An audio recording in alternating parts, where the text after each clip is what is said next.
Mesdames et messieurs, bienvenue au Bon Coin de l'Info. Vous êtes de plus en plus nombreux à nous écouter et c'est l'occasion pour ici de vous témoigner nos remerciements pour la confiance que vous nous faites.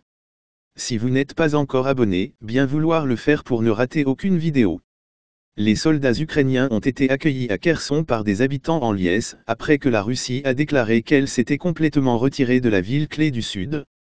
Une vidéo a montré des habitants dans les rues, arborant le drapeau national de l'Ukraine et scandant des slogans à l'arrivée des troupes de Kiev. Le président ukrainien Volodymyr Zelensky a déclaré que Kherson était « notre ville ».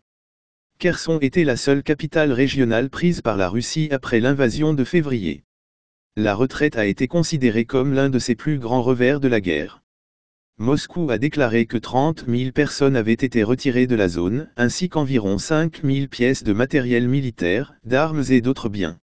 Une mise à jour du côté ukrainien en soirée a déclaré que les troupes avaient poussé aussi loin que la rive ouest du fleuve Dnipro. Des images ont émergé vendredi montrant que le principal passage de la rivière, le pont Antonivski, s'était partiellement effondré. On ne sait toujours pas comment les dommages ont été causés. On pense que les troupes russes qui ont occupé Kherson prennent de nouvelles positions sur la rive orientale de la rivière. Un résident de Kherson a décrit ses émotions accablantes alors que les gens chantaient et dansaient dans les rues. Alexandre, un soldat de la 63e brigade en permission à Mykolaïv, découvre à mesure qu'elle arrive les images de la ville de Kherson libérée. Des habitants hissent le drapeau ukrainien sur un bâtiment. Est-ce la mairie? Il ne sait pas. Il n'est d'ailleurs pas sûr de bien comprendre.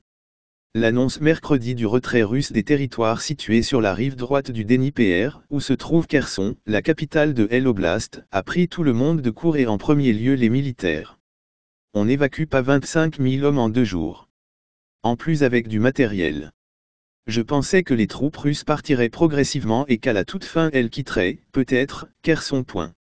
Mais tout s'est accéléré. Et les habitants de Kherson ont même pris de vitesse les troupes ukrainiennes, ils ont réinvesti les lieux occupés par les Russes et ont fait circuler les images sur les réseaux sociaux. Comme s'ils avaient eux-mêmes libéré la ville, volant ainsi, en quelque sorte, la victoire à l'armée ukrainienne.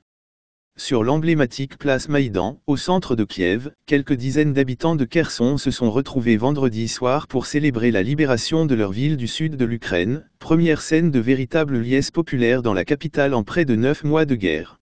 Enfin ma ville libre, celle où je suis né, où j'ai vécu toute ma vie, dit les larmes aux yeux Nastia Stepanska, 17 ans, les couleurs de l'Ukraine peintes sur les joues, venue avec ses amis de Kherson rejoindre le rassemblement. Quand les Russes, sont arrivés, c'était l'horreur, on ne savait pas ce qu'il se passerait le jour d'après, si on resterait en vie, témoigne la lycéenne, qui se dit, en état de choc. Je reviendrai quand ce sera possible et sécurisé, bientôt j'espère, dit l'adolescente en référence au combat encore en cours dans la ville. Enroulés dans des drapeaux, faisant sauter des bouchons de champagne et entonnant en se serrant dans les bras l'hymne ukrainien, les habitants de Kherson, partis au début de l'occupation russe de leur ville en mars se sont spontanément retrouvés dès 19h, 17h GMT, sur l'emblématique place nationale de Maïdan, pour célébrer ensemble l'événement. Abonnez-vous s'il vous plaît et à bientôt pour une nouvelle vidéo.